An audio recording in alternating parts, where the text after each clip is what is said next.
മനുഷ്യരായ മനുഷ്യരുടെയൊക്കെ ഏറ്റവും വലിയ പ്രശ്നം എന്താ? ക്ഷമിക്കപ്പെടാത്ത മനസ്സാണ്. കുറ്റബോധം കൊണ്ട് മനുഷ്യൻ നീറി പുകയുക. ആ പ്രതിസന്ധി ഉണ്ടാക്കി വെച്ചത് ഞാനാ, ആ കുടുംബം തകർത്തത് ഞാനാ, ഈ വീട് ഇങ്ങനെയാകാൻ കാരണം ഞാനാ. എവിടെയൊക്കെയോ മനുഷ്യനെ കുറ്റബോധങ്ങൾ വേട്ടയാടുമ്പോൾ വേദപുസ്തകത്തിൻ്റെ അനുഭവങ്ങളിലേക്ക് ഞാൻ നിങ്ങളെ കൊണ്ടുപോകുക. കാൽവറി കുരിശിൻ്റെ ചുവട്ടിലേക്ക്. അവിടെ പറയുന്നു, പിതാവേ, ഇവർ ചെയ്തത് എന്തെന്നറിയാകിയാൽ ഇവരോട് ക്ഷമിക്കണം. ഏത് മനുഷ്യനും ക്ഷമ കിട്ടുന്ന ഒരിടമുണ്ട്. ഏത് മനുഷ്യനും ക്ഷമ കിട്ടുന്ന ഒരിടമുണ്ട്. ക്ഷമിക്കപ്പെടാത്ത ഒന്നും നമ്മുടെ ജീവിതത്തിലില്ല. ക്ഷമ കിട്ടുന്ന ഒരിടം, സ്വയം ക്ഷമിക്കാൻ കഴിയാത്ത മനുഷ്യന് ക്ഷമ കിട്ടുന്ന ഒരിടം, അതാണ് കാൽവറി.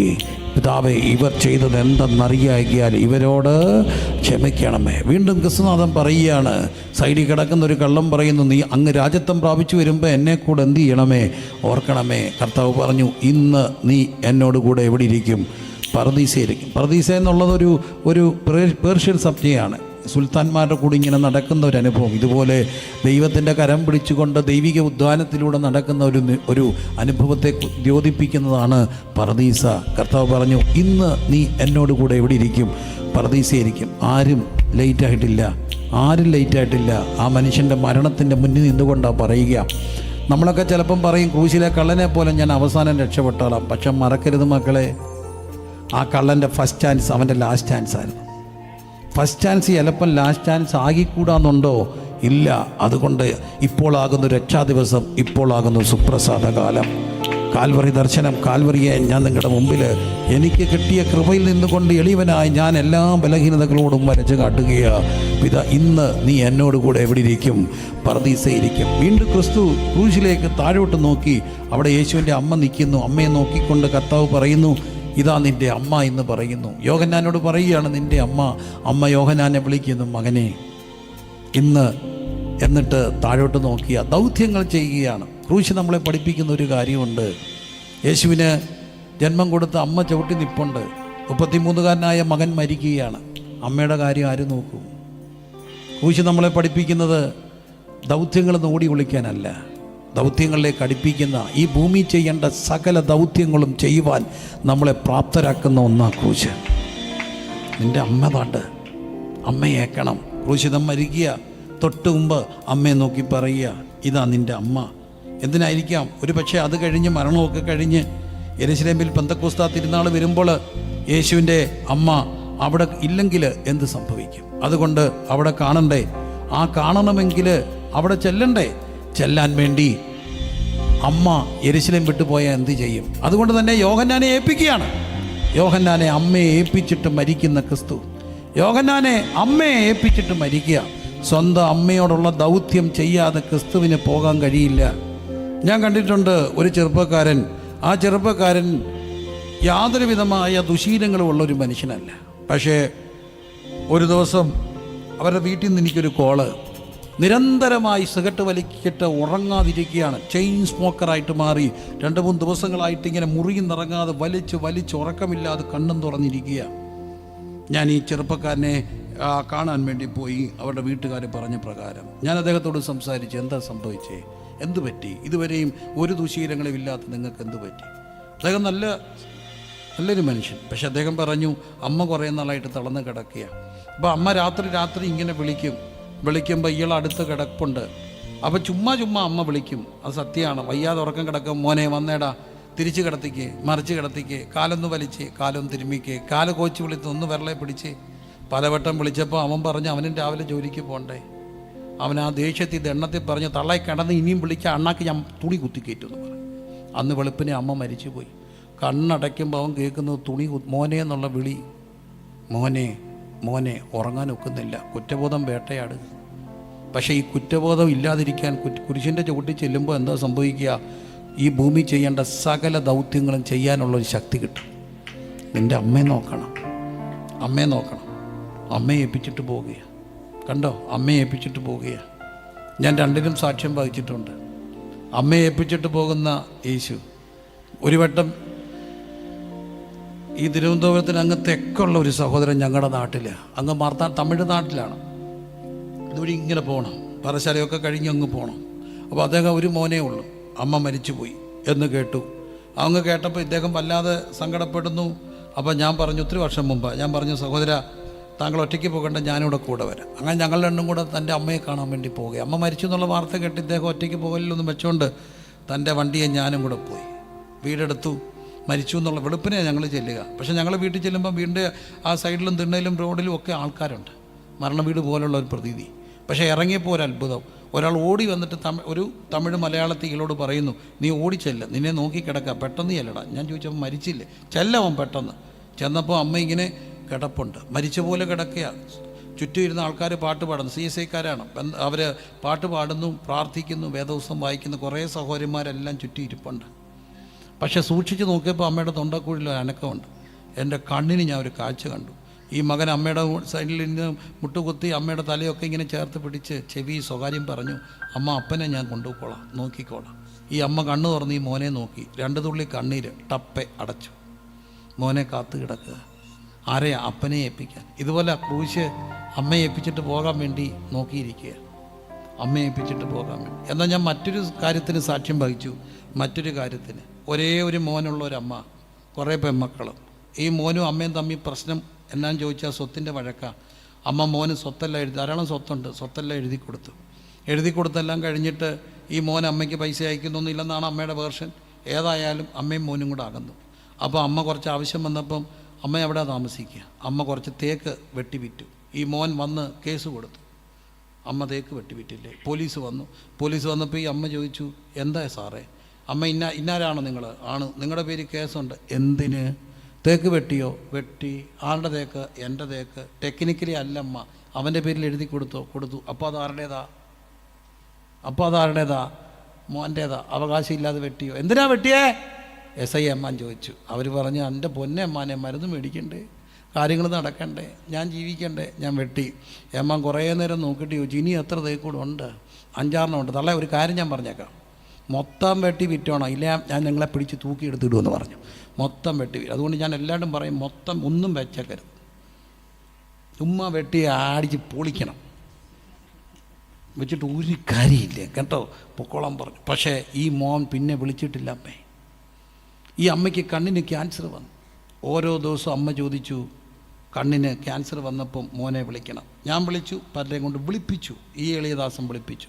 വന്നില്ല. അമ്മയുടെ കാഴ്ച ഓരോ ദിവസവും കുറയുക. ഒരു ദിവസം ഈ അമ്മ എന്നെ കാണാൻ വന്നത് തിരുവനന്തപുരംകാരെ ഒരു കെട്ട് പൈസയുമായിട്ട്. ഈ അമ്മ എൻ്റെ കൈ പൈസ തന്നിട്ട് വന്നു. എൻ്റെ മരണത്തിൻ്റെ തലേ രാത്രി വരെ എൻ്റെ മോൻ വന്ന് കണ്ടെങ്കിൽ ഇത് അസാധു, പാർട്ടി പൈസ കൊണ്ട് എന്തെങ്കിലും ചെയ്തു. വരാതിരിക്കുകയും ഞാൻ മരിക്കുകയും ചെയ്താൽ, ഞാൻ മരിച്ചു കഴിഞ്ഞിട്ട് അവൻ വന്ന് വലിയ ആൾ കളിച്ചാൽ ശവത്തെ തൊടിപ്പിക്കരുത്. അവൻ ബലമായി തൊട്ടാൽ, പിടിക്കാൻ വന്നാൽ ഗുണ്ടയെ നിർത്തണം. ഗുണ്ടയ്ക്ക് കൊടുക്കാനാ പൈസ, ഗുണ്ടയ്ക്ക് കൊടുക്കാൻ പൈസ. അമ്മ എന്നെ ഏൽപ്പിച്ച. അമ്മയുടെ കാഴ്ച പോയി. ഓരോ അനക്കം കേട്ടപ്പോഴും അമ്മ ചോദിച്ചു, മോനെ. അമ്മ വന്നില്ല. എൻ്റെ മോനൊരിക്കൽ ചെന്നിട്ട് പറഞ്ഞു, അമ്മച്ചിയുടെ മോനാ, പോടാ നീ പ്രിൻസിൻ്റെ മോൻ. ശബ്ദം കേട്ടാൽ എനിക്കറിയാം എൻ്റെ മോനല്ല. ആ മോൻ വരാതെ അമ്മ മരിച്ചു. അമ്മ മരിച്ചു കഴിഞ്ഞപ്പം താണ്ട് മോൻ വരിക. അയ്യോ, എൻ്റെ പെരുവെള്ളയെന്നൊരു പെരുപ്പ് കയറി. എൻ്റെ മുഖം മാറുന്ന എൻ്റെ ഭാര്യ കണ്ടു.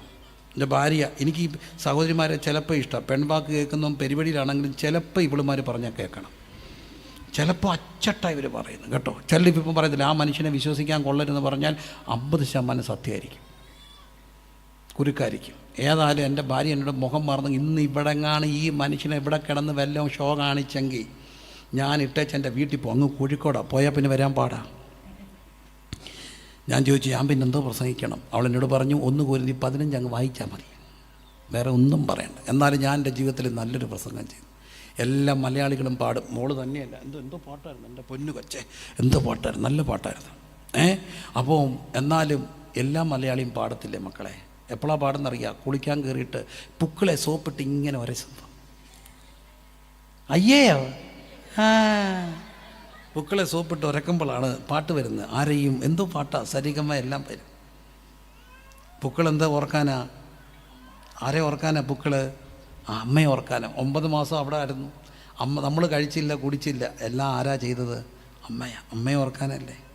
ക്രൂശ് പഠിപ്പിക്കുന്നു, നിനക്ക് ജന്മം തന്നവരെ ഓർക്കാൻ, ജന്മം തന്നവരെ മറക്കരുതെന്ന്. അവരെ ഓർക്കാൻ പഠിപ്പിച്ച ഒരു സ്ഥലം ഏതാ? ക്രൂശ. ക്രൂശിൻ്റെ ചവിട്ടി വരുമ്പം ഒരുത്തനും ദൗത്യങ്ങളിൽ നിന്ന് പോത്തില്ല, മനുഷ്യരിൽ നിന്ന് അകലത്തുമില്ല. സ്വന്തം ദൗത്യങ്ങൾ ചെയ്യുവാൻ പ്രാപ്തരാക്കുന്ന ഒരിടം ക്രൂശ്. ഇതാ നിൻ്റെ അമ്മയാണ്. അടുത്ത നിലവിളി എലോഹി എലോഹി ലമ്മ ശബക്താനി, എൻ്റെ ദൈവമേ അങ്ങ് എന്നെ കൈവിട്ടതെന്ന്. ദൈവം പിതാവ് കൈവിട്ടു. മരണം, ബന്ധങ്ങളുടെ പരിച്ഛേദനം. പിതാവെ ഞാനും നീ ഒന്നാണ്. ഒരു നിമിഷം പിതാവ് പുത്രനെ കൈവിട്ടു. സ്വന്തം തോളിൽ തലചായ്ച്ച പുത്രൻ എനിക്ക് ദാഹിക്കുന്നു, സകലതും നിവർത്തിയായി എന്ന് പറഞ്ഞ് ആത്മാവിനെ തൃക്കരങ്ങളിൽ ഏൽപ്പിക്കുന്നു. സ്വന്തം തോളിൽ തലചായ്ച്ച് മരിച്ചു. ദൈവം മരിച്ചു മക്കളെ, ദൈവം മരിച്ചു. ദൈവം മരിക്കൂ, ദൈവം മരിക്കൂ, ദൈവം മരിക്കുമോ? ദൈവം മരിക്കുന്ന ഒരാളെ ദൈവം ഒന്ന് വിളിക്കുമോ? ഇല്ല. പിന്നെന്തിനാ ദൈവം മരിച്ചേ? ദൈവം മരിച്ചത് മരണം, പാപം മൂലം മരണം പിടിപെട്ട, മരണഭീതിയിലായിപ്പോയ മനുഷ്യന് മരണത്തിനപ്പുറത്തൊരു വഴി തുറക്കാൻ ദൈവം മരണം ആസ്വദിച്ചു. ക്രൂശ് മരണത്തിനപ്പുറമുള്ള വഴി തുറന്നു തന്നു. എല്ലാ മനുഷ്യൻ്റെയും പേടി മരണമാണ്. മരണം ഭയങ്കര പേടിയല്ലേ മനുഷ്യന്? മനുഷ്യനെ ഏറ്റവും കൂടുതൽ പേടിപ്പിക്കുന്നത് എന്താ? മരണത്തെ ഭയമില്ലാത്ത ഒരു മനുഷ്യനുണ്ടോ? ഉണ്ടോ? ചാകാൻ പേടിയുണ്ടോ? ഇല്ലെന്നൊക്കെ പറയും. എന്നോട് ചോദിച്ചാൽ ഞാൻ പറയും ചാകാൻ പേടിയില്ല, പക്ഷെ ജീവിക്കാൻ ഇഷ്ടമല്ലേ? അല്ലേ? ആണോ? മരണത്തെ എന്തുകൊണ്ടാണ് ഭയക്കുന്നേ? മരണത്തെ എന്തുകൊണ്ടാണ് ഭയക്കുന്നത് ചോദിച്ചാൽ മരണത്തിനപ്പുറം എവിടെ പോകുമെന്ന് അറിയാത്തതുകൊണ്ടാണ്. മരണത്തിനപ്പുറം എവിടെ പോകാമെന്ന് കൃത്യമായിട്ട് ബോധ്യം ഉണ്ടെങ്കിൽ എന്തിനാണ് പേടിക്കുന്നേ? ഞാൻ എന്ത് മരണം കണ്ടിട്ടുണ്ടെന്നറിയാം. എൻ്റെ അമ്മയുടെ ഒപ്പം ഞാൻ കൊച്ചിലെ ഒരു മരണ വീട്ടിൽ പോയി. അമ്മച്ചി മരിക്കാറായി കിടക്കുക. ഒരമ്മച്ചി ഭയങ്കര പൈസ ആർത്തിയുള്ള ഒരു അമ്മച്ചിയാണ്. ഒത്തിരി ഉണ്ടാക്കിയ ഒരു അമ്മച്ചിയാണെന്നാണ് പറയുക. എനിക്കറിയില്ല. ഏതായാലും അമ്മച്ചി കിടന്ന് പിടയ്ക്കുക, വലിക്കുക, മരണവലി, മരിക്കുന്നില്ല. ഒടുവിൽ പിള്ളേരെല്ലാം കൂടെ കൂടി ആലോചിക്കുന്നു. ഞാൻ കണ്ടു. ഒടുവിൽ തീരുമാനിച്ചു ഇച്ചിരി പൈസ അമ്മച്ചിയുടെ കൈ കൊടുക്കാൻ. ഈ അമ്മച്ചി പൈസ ചുരുട്ടി പിടിച്ചു. ഈ അമ്മച്ചി അങ്ങ് മരിച്ചുപോയി. അമ്മച്ചിയുടെ പിടി എവിടായിരുന്നു? പൈസയില്ല. എനിക്കറിയാവുന്നൊരു കാരണവർ ഇഷ്ടം പോലെ മണ്ണും പിടിച്ചു കൂട്ടി. ഒത്തിരി മണ്ണുണ്ട്, പലയിടത്തായിട്ട് മണ്ണ്. അവസാനം വലിച്ചപ്പം മോനെ വിളിച്ച് ചെവിയെ പറഞ്ഞെടാ, ഇനിയും ഞാൻ കിടന്ന് വലിക്കുകയാണെങ്കിൽ ആരും കാണാതെ ഇന്ന എസ്റ്റേറ്റിലെ മണ്ണിച്ചിരി അരച്ചിട്ടേക്കാൻ, ചത്തോളുമെന്ന്. കാരണം അച്ചായൻ്റെ പിടി എവിടാ? മണ്ണേല. എൻ്റെ കൂടെ നടന്ന ഒരു മനുഷ്യൻ, കൂടെ നടന്ന സഹചാരിയായിട്ട് 2-3 വർഷം എൻ്റെ ഉടുപ്പിട്ട്, എൻ്റെ ചെരുപ്പിട്ട്, എൻ്റെ കൂടെ നടന്നൊരു മനുഷ്യൻ മദ്യപാനിയായിരുന്നു. എല്ലാം നിർത്തി വീണ്ടും തിരിച്ചുപോയി മദ്യപാനിയായി. പിന്മാറ്റം പോയി. ഒരു ദിവസം രാവിലെ വീട്ടിൽ നിന്നൊരു വിളി. എന്നാന്നറിയാമോ? ഉയ്യോ, ചങ്ക് തകർന്നു പോയ കാഴ്ചയാണ്. പുള്ളിക്കാരന് കട്ടിലിനയുടെ കീഴെ കയറി കിടക്കുക. എൻ്റെ ഇത് ഇറങ്ങി വരത്തില്ല. അച്ഛ ബാച്ച. പുള്ളി പറയുന്നത് എന്നാന്നറിയാമോ? പുറത്ത് ആൾക്കാർ വന്നിപ്പോണ്ട്, അവിടെ കയ്യിലെല്ലാം കയറുണ്ട്, എന്നെ കെട്ടിക്കൊണ്ട് പോകും. എന്നെ കെട്ടാൻ അവർ വരുന്നത്. എന്നെ കെട്ടാൻ കട്ടിക്കീഴെ കയറി കിടന്ന് കയ്യും കൂപ്പി പറയാം, എന്നെ കെട്ടല്ലേ, ഞാൻ പാവമാണേ, എന്നെ കെട്ടല്ലേ. കുറച്ച് കഴിഞ്ഞപ്പോൾ ഇറങ്ങിപ്പോയി. നാട്ടുകാർ പറഞ്ഞു വെള്ളം അടിക്കാൻ പോയതാണ്. പക്ഷേ അതൊരു മിസ്റ്ററിയായിരുന്നു. ആ പോക്ക് മരണത്തിലേക്കുള്ള പോക്കാണ്. എവിടെയോ വണ്ടി ഇടിച്ചു. അവസാനം മെഡിക്കൽ കോളേജിൽ എത്തിച്ചു. പോലീസ് പോക്കറ്റിൽ കിടന്നിട്ട് നമ്പർ വെച്ച് ഞങ്ങളെ വിളിച്ചു. ഞങ്ങൾ ചെന്നു കണ്ടു. ബോഡി തിരിച്ചറിഞ്ഞു. പിറ്റേ ദിവസം അടക്കി. എന്നെ വല്ലാതെ നിരാശപ്പെടുത്തി. പിന്മാറ്റക്കാരൻ അവസാനം പറയുന്നത് കെട്ടല്ലേ, കെട്ടിക്കൊണ്ട് പോകല്ലേ. പക്ഷേ ഞാൻ എത്ര മരണം അടുത്ത് ഇന്ന് കണ്ടു. ഞങ്ങളുടെ ഒരു അമ്മച്ചി, കൂലിവേല ചെയ്യുന്ന അമ്മച്ചി, എല്ലാ വീട്ടിലും പോയി പണിക്ക് നിൽക്കുന്ന അമ്മച്ചിയാണ്. 5 മണി 4 മണിയൊക്കെ ആകുമ്പം പണി നിർത്തി കുളിച്ച് 5 മണിയാകുമ്പോൾ ഒരു വേദോസം പിടിച്ചുകൊണ്ട് ഏതെങ്കിലും മൂലയിൽ പോയി നിൽക്കും. ഒരു പാട്ട് പാടും. അമ്മച്ചിയെ രക്ഷിച്ച കർത്താവുണ്ടെന്ന് ഒരു പാട്ട്, ഒരു സാക്ഷ്യം, ഒരു അല്ലേലിയ കയറിപ്പോവും. അമ്മച്ചി മരിക്കാറായപ്പോൾ ഞങ്ങൾ ചെന്നു. കണ്ണടച്ച് കിടക്കുക, ബോധമൊന്നുമില്ല. അമ്മച്ചിയുടെ ആൾക്കാരെ ചെവി പറഞ്ഞു, അമ്മച്ചിയെ തൻ്റെ പ്രാർത്ഥനക്കാർ വന്നു. അമ്മച്ചി കണ്ണു തുറന്നു. ഞങ്ങളൊരു പാട്ട് പാടി. ദൂരവാനി സൂര്യചന്ദ്രഗോളവും കടന്നു ഞാൻ പോയിടും. ഞാൻ എൻ്റെ കണ്ണിന് കണ്ട അമ്മച്ചി കണ്ണു തുറന്ന് ചിരിക്കുന്നു. എന്താ കണ്ടത്? കണ്ടു, സ്വർഗം തുറന്നിരിക്കുന്നത് കണ്ടു. മരണത്തിനപ്പുറം എവിടെ പോവാന്ന് അറിയുന്നവന് മരണത്തെ എന്തിനാണ് പേടിക്കുന്നത്? അല്ലാത്തവർ പല്ല് കടിക്കും. ലോകത്തിലെ ഏറ്റവും വലിയ നിരീശ്വരവാദിയായിരുന്നു വാൾട്ടയർ പറഞ്ഞു, ഇനി ഒരു ലോകമുണ്ടെങ്കിൽ ബൈബിള് ബ്രിട്ടീഷ് മ്യൂസിയത്തിലായിരിക്കും. പക്ഷേ വാൾട്ടയർ അവസാനം മരിക്കുമ്പോൾ അലറിക്കൊണ്ടാണ് മരിച്ചെന്നാണ് പറയുക, നരകം പിശാച്. വാൾട്ടയറിനെ ഏറ്റവും ഒടുവിൽ ശുശ്രൂഷിച്ച യൂറോപ്യൻ നേഴ്സിനെ ഇൻ്റർവ്യൂ ചെയ്തപ്പോൾ അവർ പറഞ്ഞു, യൂറോപ്പിലെ മുഴുവൻ സ്വത്തും തരാമെന്ന് പറഞ്ഞാലും എനിക്കൊരു നിരീശ്വരവാദിയുടെ മരണം കാണാനൊക്കത്തില്ല, അത്ര ഭയാനകം. എന്നാൽ പാവം പിടിച്ച ഭക്തർ മരിച്ചു. സ്തേഫാനോസ് കല്ലെറി ചൊറിഞ്ഞപ്പോൾ അവൻ മരിക്കാൻ നേരത്ത് മുട്ടുകുത്തി നന്നേ ചെറുപ്പം സ്വർഗത്തിലേക്ക് നോക്കി. സ്വർഗം തുറന്നിരിക്കുന്നതും ദൈവത്തിൻ്റെ പുത്രൻ, മനുഷ്യപുത്രൻ സ്വർഗത്തിൻ്റെ വലത്തു ഭാഗത്ത് എഴുന്നേറ്റ് നിൽക്കുന്നതും കണ്ടു. മരണത്തിനപ്പുറം ഒരു വാതിൽ തുറന്നു തുടങ്ങാൻ എൻ്റെ യേശു മരിച്ചു. ഹല്ലേലൂയ. അതുകൊണ്ട് അവർ പറയും, ഹേ മരണമേ നിൻ്റെ ജയം എവിടെ? ഹേ പാതാളമേ നിൻ്റെ വിഷമുള്ളവിടെ? മരണത്തിൻ്റെ വിഷമുള്ള പാപം, പാപത്തിൻ്റെ ശക്തിയോ ന്യായപ്രമാണോ ഞങ്ങളുടെ കർത്താവായ യേശു ക്രിസ്തു മുഖാന്തരം ഞങ്ങൾക്ക് ജയം തന്ന ദൈവത്തിന് സ്തോത്രം, സ്തോത്രം എന്ന് പറഞ്ഞുകൊണ്ട് മരണത്തിനപ്പുറമുള്ള ഒരു ജീവിതത്തെക്കുറിച്ചുള്ള പ്രത്യാശ ഉണ്ടാകും. രാത്രി എന്നെ കേൾക്കുന്ന പ്രിയരെ, 104 വയസ്സുള്ള ഞങ്ങളുടെ ഒരു അപ്പച്ചൻ ഉണ്ണിച്ചായൻ, ഉണ്ണിയപ്പച്ചൻ റാന്നി കൂടെ നടക്കുമായിരുന്നു. ഒരു ചപ്പളാക്കൊട്ട കൈ പിടിച്ചോണ്ട്. ചപ്പളാക്കൊട്ട കണ്ടിട്ടുണ്ടോ? കൈക്കകത്തോട് ഇങ്ങനെ കയറ്റിയിരുന്ന ഒരു സാധനം, 2 സൈഡിലും കുറച്ച് അലുക്കൊക്കെ കാണും, മണികൾ. ഈ മണിയൊക്കെ ഇങ്ങനെ കൊട്ടിക്കൊണ്ട് നടക്കും. അല്ലേലിയ അപ്പച്ചൻ എപ്പോഴും അല്ലേലിയ സ്വോത്രം ഇങ്ങനെ പറഞ്ഞുകൊണ്ട് നടക്കും. അപ്പച്ചൻ മരിക്കുന്നത് പൂനായി വെച്ചാൽ ഞാനും പോയി. പിള്ളേർ പറഞ്ഞു രാവിലെ എഴുന്നേറ്റു. പിള്ളേരെല്ലാം പോയി കഴിഞ്ഞപ്പോൾ അപ്പച്ചന് ഒരു കുഴപ്പമില്ല, പൂർണ്ണ ആരോഗ്യവാൻ. അപ്പച്ചൻ രാവിലെ എഴുന്നേറ്റ് നല്ല കുഴമ്പൊക്കെ തേച്ചു. മരുമകളോട് പറഞ്ഞു ചൂടുവെള്ളം തരാം. ചൂടുവെള്ളം തേച്ചൊക്കെ ചൂടുവെള്ളത്തിൽ തേച്ച് കുളിച്ചു. അപ്പോഴത്തേനും സമയം പോവുക. ചൂട് കഞ്ഞി മേടിച്ച് കുടിച്ചു. ഉച്ചയാകാറായപ്പോൾ അപ്പച്ചൻ നല്ല ഷർട്ടും മുണ്ടുമൊക്കെ ഇട്ടു. പിള്ളേരെ എല്ലാം പോയവരെ തിരിച്ച് വിളിപ്പിച്ചു. ജോലിയൊക്കെ ഇടയ്ക്ക് പിള്ളേരെല്ലാം വന്നു, കൊച്ചുമക്കളൊക്കെ വന്നു. എല്ലാവരും പറഞ്ഞു വട്ടം നിന്നേ. നല്ലപോലെ എണ്ണയൊക്കെ തേച്ച് കുളിച്ച് കഞ്ഞിയൊക്കെ കുടിച്ചിട്ട് അപ്പച്ചൻ ഇപ്പം എല്ലാവരും വന്നപ്പോൾ ഷർട്ടും മുണ്ടുമൊക്കെ ഉടുത്തുരുങ്ങി കട്ടിലേക്ക് കയറി കിടന്ന്, എന്നെ അപ്പച്ച മക്കളെ പോവാടി, ദൂതന്മാരെല്ലാം വന്നിട്ടുണ്ട്, പൊക്കോട്ടെ. കൈയൊക്കെ കൊടുത്തിട്ട് ഒരൊറ്റ പോക്ക് ചമഞ്ഞിങ്ങനെ കിടന്ന് പോകാൻ ഒക്കുന്ന. എന്തുകൊണ്ട്? പല്ലുകടിയില്ല, വെപ്രാളമില്ല, അലയില്ല, ഒന്നും കാണുന്നില്ല, ഇരുട്ട് കാണുന്നില്ല, പിശാചിനെ കാണുന്നില്ല, കറുപ്പ് കാണുന്നില്ല. കണ്ടത് സ്വർഗം. എവിടെ പോകുന്നുവെന്നറിയുക. ഇവിടെ ഇങ്ങനെ കർത്താവിൻ്റെ കരം പിടിച്ചുകൊണ്ട് നടന്നാൽ മരണത്തെ ജയിച്ച് മരിച്ചടക്കപ്പെട്ട് ഉയർത്തെഴുന്നേറ്റ് ക്രിസ്തുവുമായിട്ടൊരു ബന്ധമുണ്ടെങ്കിൽ അവൻ്റെ മുമ്പിൽ മരണം ഭീകരമല്ല. അവനറിയാം എവിടാ പോകുക, അവർക്കറിയാം എവിടാ പോകുക. Hallelujah, hallelujah. അവർ പാടും, ഭാഗ്യനാട്ടിൽ പോകും ഞാൻ, എൻ്റെ ഭാഗ്യനാട്ടിൽ പോകും ഞാൻ, ഭാഗ്യനാട്ടിൽ ചെന്നു ശുദ്ധരോടൊത്തു ഞാൻ യേശുവേ വാഴ്ത്തിടുമേ. ഭാഗ്യനാട്ടിൽ ചെന്നു ശുദ്ധരോടൊത്തു ഞാൻ യേശുവേ വാഴ്ത്തിടുമേ.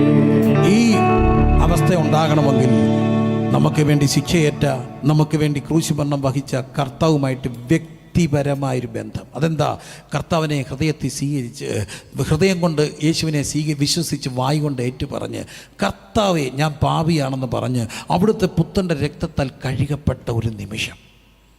അതാണ് നമ്മുടെ ജീവിതത്തിൻ്റെ വ്യത്യാസം. AD എന്നും BC എന്നും പറയുന്ന പോലെ നമ്മുടെ ജീവചരിത്രത്തെ 2ആയി മാറ്റുന്ന ഒരു ദിവസം.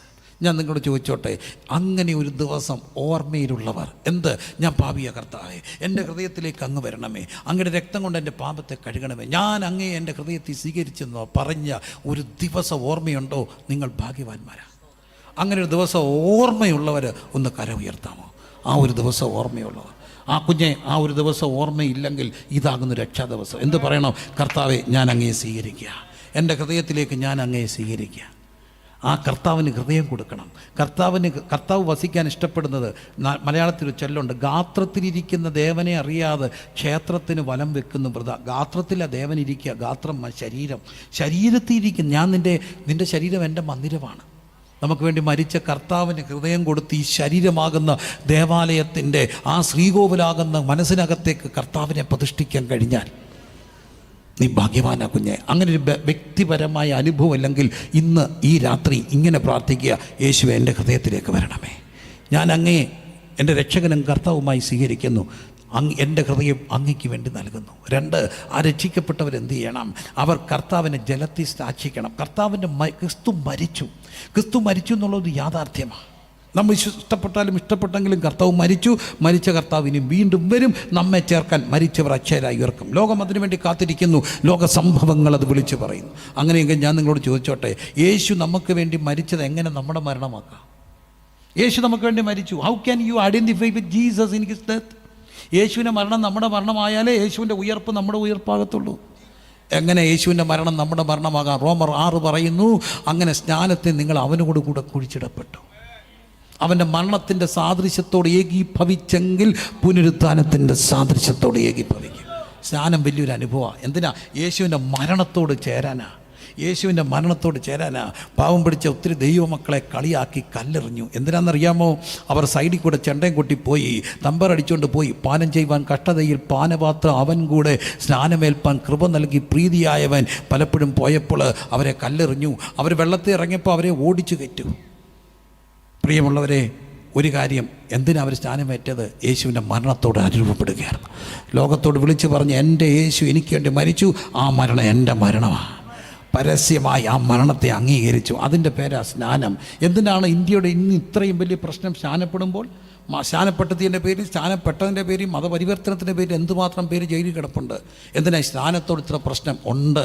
സ്നാനപ്പെടുമ്പോൾ ആദാമിൻ്റെ പിടി പൊട്ടിപ്പോകും. പിന്നെ അവന് നിൻ്റെ മേൽ അധികാരമില്ല.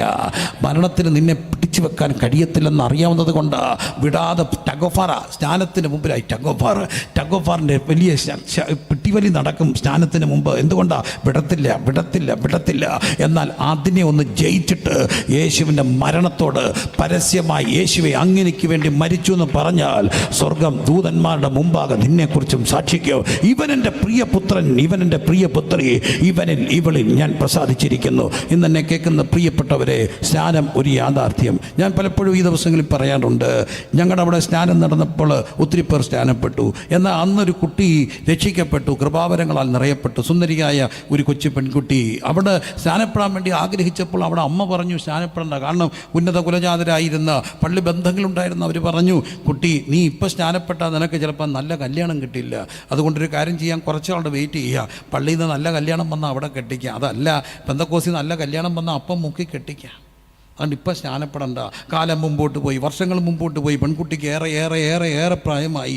പെൺകുട്ടിയുടെ കല്യാണം നടന്നില്ല. കുട്ടിയുടെ കല്യാണം കാണാതെ അമ്മ മരിച്ചു. ഞാൻ സാക്ഷി, മരിച്ചു. അമ്മ മരിച്ച് കുറച്ച് ദിവസം കഴിയുന്നതിന് മുമ്പ് കുട്ടിയുടെ കല്യാണം ഉറച്ചു. കുട്ടിയുടെ കല്യാണം നടന്നു. എന്നെ പഠിപ്പിച്ചൊരു പാഠം, കല്യാണത്തിന് വേണ്ടി സ്നാനം മുടക്കിയ അമ്മയ്ക്ക് എന്ത് കാണാൻ ഒത്തില്ല? സ്നാനം കാണാൻ ഒത്തില്ല. എന്നാൽ കൗം പറയാറ്, സ്നാനം നടക്കുമ്പോൾ ആറ്റി നിന്നുകൊണ്ട് ഒരു അപ്പച്ചൻ വിളിച്ചു ചോദിക്കുന്നു, ഇതാ വെള്ളം, ഞാൻ സ്നാനമേൽക്കുന്നതിന് എന്ത് വിരോധം? തെക്കും പൊക്കും നോക്കാതെ എൻ്റെ അമ്മ ചാടി ഇറങ്ങി. തിരിച്ചു കയറുമ്പോൾ മാറാൻ ഡ്രസ്സില്ലായിരുന്നു. ആരോ കൊണ്ടുവന്ന ഡ്രസ്സൊക്കെ ഇട്ട മാറിയാണ് വന്നത്. നഷ്ടമൊന്നും ഉണ്ടായില്ല പ്രിയരെ, നഷ്ടമൊന്നും ഉണ്ടായില്ല. തൻ്റെ മുറ്റത്ത് ആയിരക്കണക്കിന് പേർ സ്നാനപ്പെടുന്ന കണ്ടിട്ടാണ് മരിച്ചത്. എന്താ കാര്യം? പ്രിയമുള്ളവരെ, യേശുവിനെ പരസ്യമായി സ്വീകരിക്കുവാൻ മരണത്തോട് അനുഭവപ്പെടാൻ തയ്യാറായി.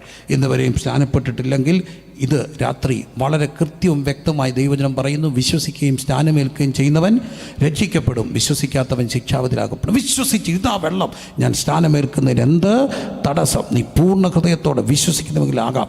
സ്നാനത്തിനുള്ള പ്രായം, വിശ്വസിക്കാനുള്ള പ്രായം. എന്ത് വിശ്വസിക്കാൻ? എൻ്റെ യേശുക്രിസ്തു എനിക്ക് വേണ്ടി അടിയേറ്റു, ശിക്ഷയേറ്റു, എനിക്ക് വേണ്ടി മരിച്ച എൻ്റെ ക്രിസ്തു ഇന്ന് പിതാവിൻ്റെ മഹിമയെ ജീവിക്കുന്നു. അവിടെ തന്നെ ചേർക്കാൻ വീണ്ടും വരും. യേശുക്രിസ്തു വിശ്വസിക്കുകയും സ്നാനമേൽക്കുകയും ചെയ്യുന്നവൻ രക്ഷിക്കപ്പെടും, വിശ്വസിക്കാത്തവൻ ശിക്ഷാവധിയിൽ അകപ്പെടും. ആകയാൽ നിങ്ങൾ പുറപ്പെട്ട് പിതാവിൻ്റെയും പുത്രൻ്റെയും പരിശുദ്ധാത്മാവിൻ്റെ നാമത്തിൽ സ്നാനം കഴിപ്പിച്ചും ഞാൻ നിങ്ങളോട് കൽപ്പിച്ചതൊക്കെയും പ്രമാണിപ്പാൻ തക്കണം ഉപദേശിച്ചുകൊണ്ട് സകല ജാതികളെയും എൻ്റെ ശിഷ്യരാക്കിക്കൊള്ളുവിൻ. അങ്ങനെയെങ്കിൽ ഇന്ന് വരെയും സ്നാനപ്പെട്ടിട്ടില്ല, സ്നാനപ്പെടാനൊരു ആഗ്രഹമുണ്ട്. എല്ലാ കണ്ണുകളും ഒരു നിമിഷം നടച്ചേ. സ്നാനപ്പെട്ടിട്ടില്ല, സ്നാനപ്പെടാൻ എനിക്കൊരു ആഗ്രഹമുണ്ട്. എല്ലാവരും പ്രാർത്ഥിച്ചേ. കുഞ്ഞുങ്ങളെ, കാലം ആർക്കും വേണ്ടി കാത്തിരിക്കില്ല. പ്രിയമുള്ളവരെ, കാലം ആർക്ക് വേണ്ടി കാത്തിരിക്കില്ല. ICU കിടന്നുകൊണ്ട് പാസ്റ്റർ എനിക്ക് സ്നാനപ്പെടണമെന്ന് ആഗ്രഹമുണ്ട്, ഇറങ്ങി വന്നാൽ ഉടനെ ഞാൻ സ്നാനപ്പെടുമെന്ന് പറഞ്ഞ ദയനീയമായ ശബ്ദങ്ങൾ എൻ്റെ ചെവിക്കാതിരിപ്പുണ്ട്. ദൗർഭാഗ്യവശാൽ ഇറങ്ങി വരാനൊത്തില്ല. അവർ വന്നത് നടന്നല്ല, എടുത്തുകൊണ്ടാണ് വന്നത്. മരവിച്ച അടഞ്ഞ ദേഹം ഒത്തില്ല. എന്നാൽ ആരോഗ്യമുള്ളപ്പം, ഓർമ്മയുള്ളപ്പം, നടന്നിറങ്ങാൻ ഒക്കുമ്പം, എടുത്തിറക്കുന്നതിന് മുമ്പ് നടന്നിറങ്ങാൻ ഒക്കുമ്പോൾ, കർത്താവേ എനിക്ക് വേണ്ടി അങ്ങ് മരിച്ചു എന്ന് പറയാൻ. ഇന്ന് വരെയും സ്നാനപ്പെട്ടിട്ടില്ല, പക്ഷേ സ്നാനപ്പെടാനൊരു ആഗ്രഹമുണ്ട്. അങ്ങനെയുള്ള ആരെങ്കിലും ഉണ്ടെങ്കിൽ കരങ്ങളൊന്ന് ഉയർത്താമോ? ഞങ്ങൾ നിങ്ങൾക്ക് വേണ്ടി പ്രാർത്ഥിക്കും.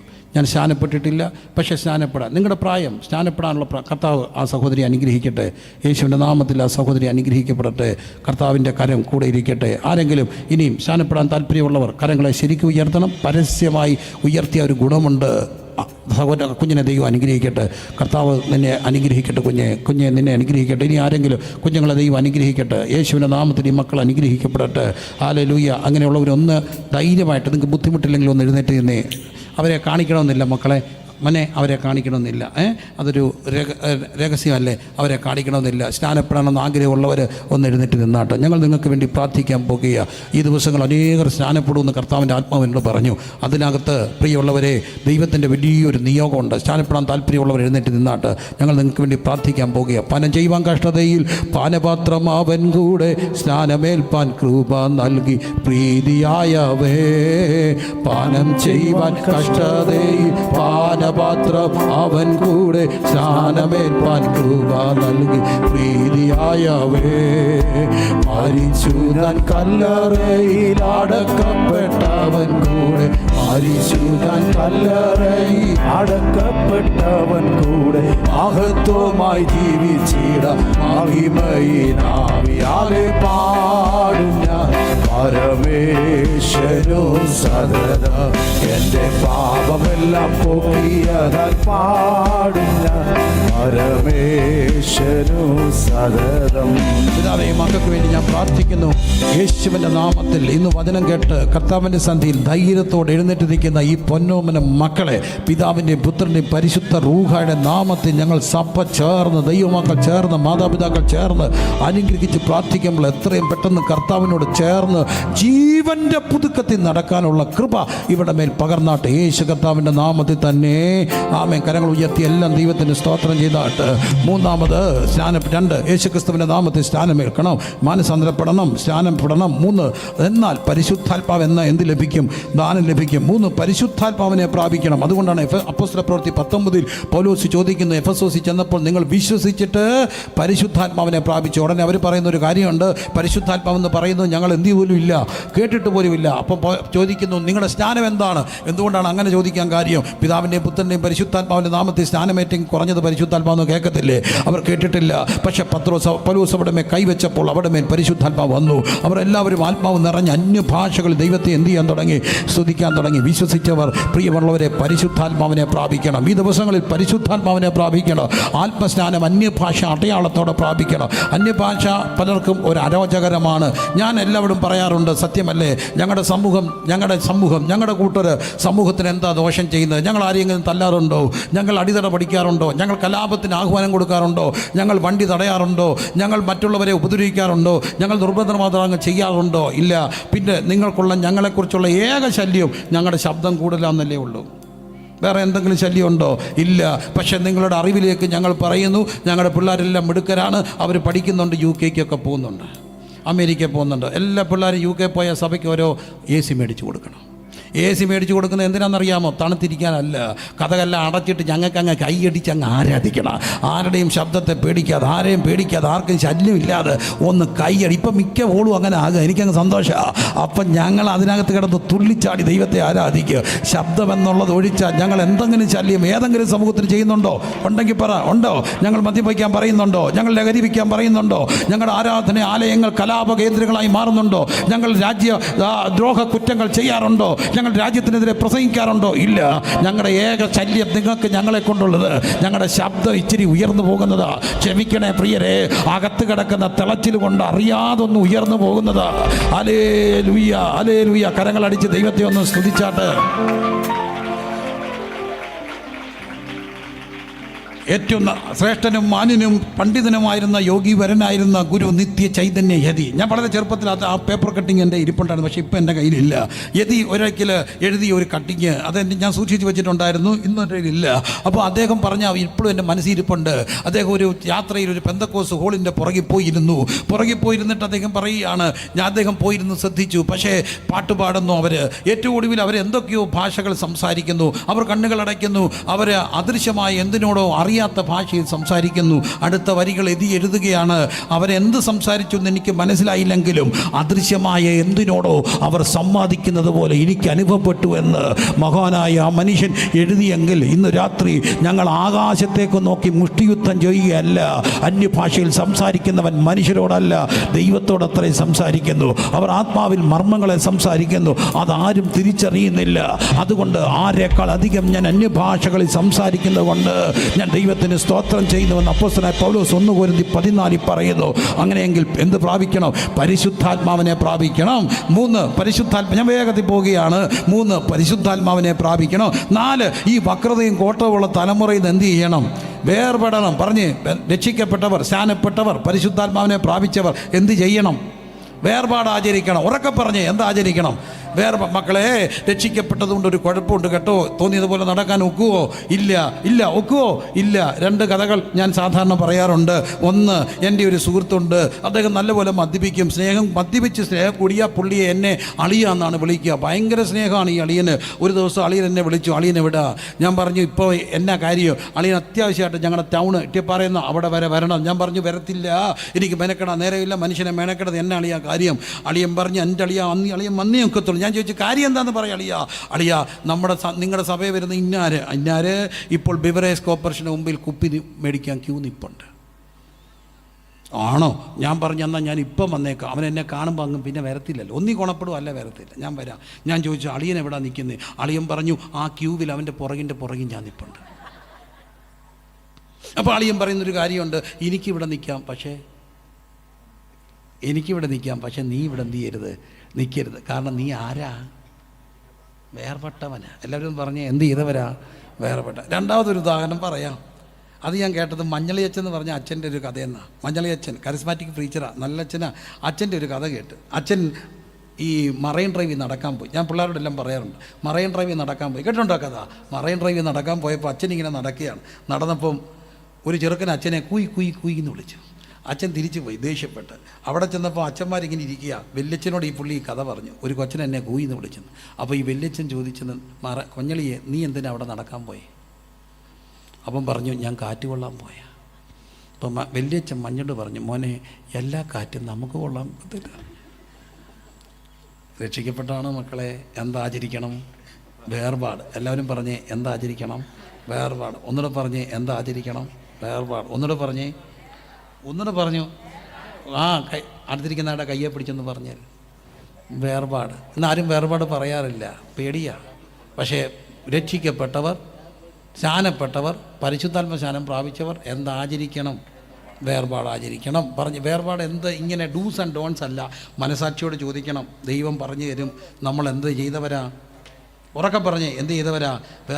വേർപെട്ടവർ എന്താചരിക്കണം? അവർ വേർപാട് ആചരിക്കുകയും അടുത്തത് അവർ കൂട്ടായ്മയ്ക്ക് പോകണം. എന്തിന് പോകണം?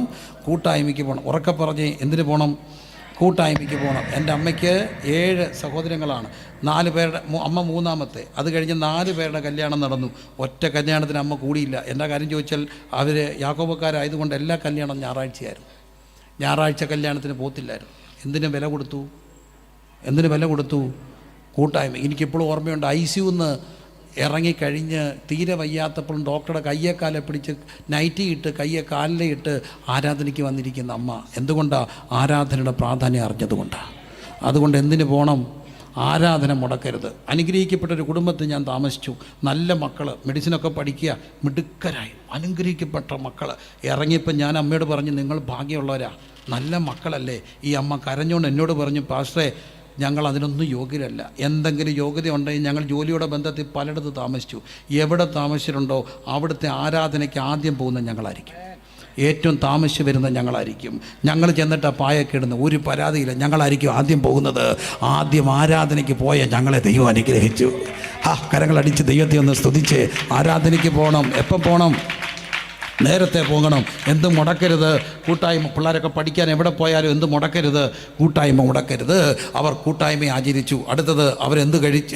അപ്പം നുറുക്കി. കർത്തൃമേശ. എന്തുകൊണ്ടാണ് തിരുമേശയുടെ പ്രാധാന്യം? എന്നെ തിന്നുന്നവൻ എന്മൂലം ജീവിക്കും. തന്നെത്താൻ ശോധന ചെയ്തിട്ട് വേണം ഈ അപ്പം കഴിക്കുകയും പാനപാത്രത്തിൽ നിന്ന് കുടിക്കുകയും ചെയ്യുവാൻ. Hallelujah, hallelujah. ഈ മഹത്തായ ഓർമ്മ മാത്രമല്ല, അവർ ഒരു കാര്യം ചെയ്തു. അവർ നിരന്തരം എന്ത് ചെയ്തു?